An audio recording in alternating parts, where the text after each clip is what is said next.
Hey, and in some sense, Dan, even though there is a little bit of a blip at the top, it is business as usual. So let me ask you about the New South Wales state election. We're really closing in on it, just over 2.5 weeks away. And it's a significant election where, especially for those voters in New South Wales, to pay special attention to who's being elected. Thoughts here for what's coming with the election? Well, we're in an environment where in New South Wales, the Liberal government, under Liberal leadership, we've seen abortion passed, abortion to birth, we've seen euthanasia passed, we are seeing all sorts of queer agenda being rolled out under a Liberal government. Sure, that would all happen under a Labor government as well, but it kind of makes you worry that, look, Liberal Labor is not going to make a real lot of difference to the actual sort of policies that get through in New South Wales. It might affect the pace at which it happens, but that's about all. But what is meaningful and what can be done is if we have a conservative / Christian upper house crossbench, in other words, if the Conservatives have the majority in the upper house, then much of this bad legislation that could come from either party, Liberal or Labor, can be stopped. And to that end, we have forums on that are going to profile a particular piece of legislation, and it's Mark Latham's Parental Rights Bill, where he's basically saying parents ought to have the right to determine what children are taught in New South Wales schools, particularly on the issues in relation to gender. He put that bill up in the last term of the Parliament, but the Liberal Party would never allow it to be debated. He will bring it back on if re-elected. So at these forums, and there's one in fact on Wednesday night at Campbelltown, then Mark Latham will be presenting on that.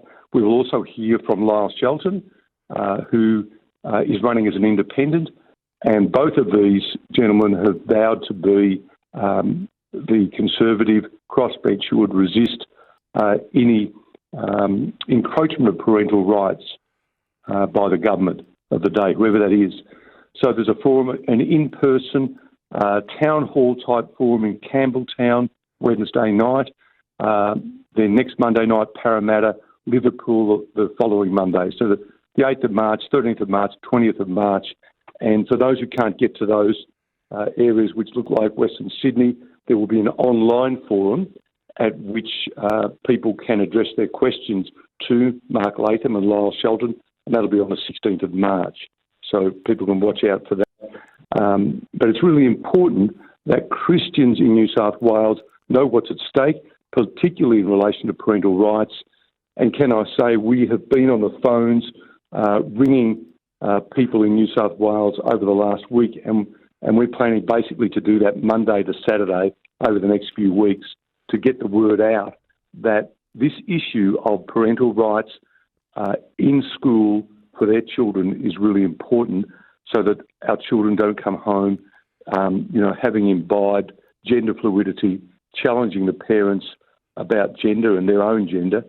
This really must be stopped, and only a conservative Christian crossbench can do this.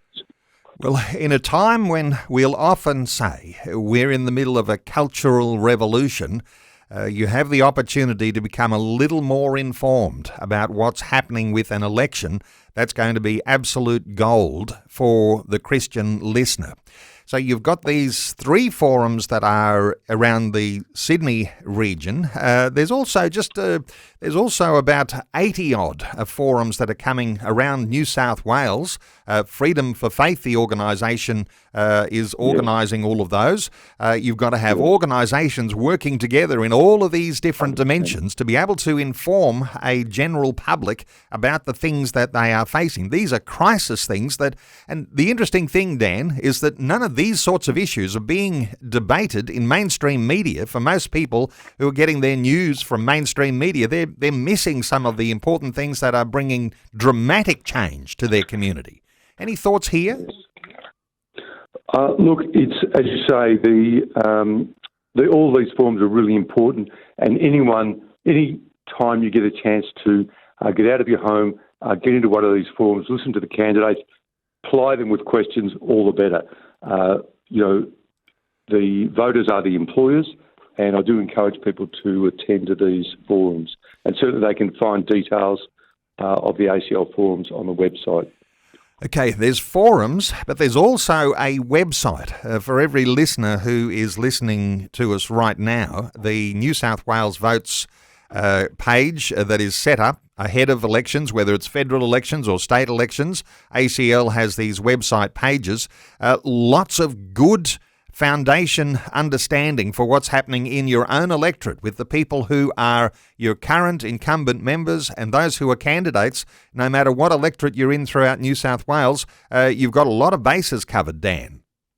That's a great point, Neil, and people can go to their electorate. We've asked the candidates the difficult questions, and insofar as they have responded, you'll find that up on that website to help you vote locally.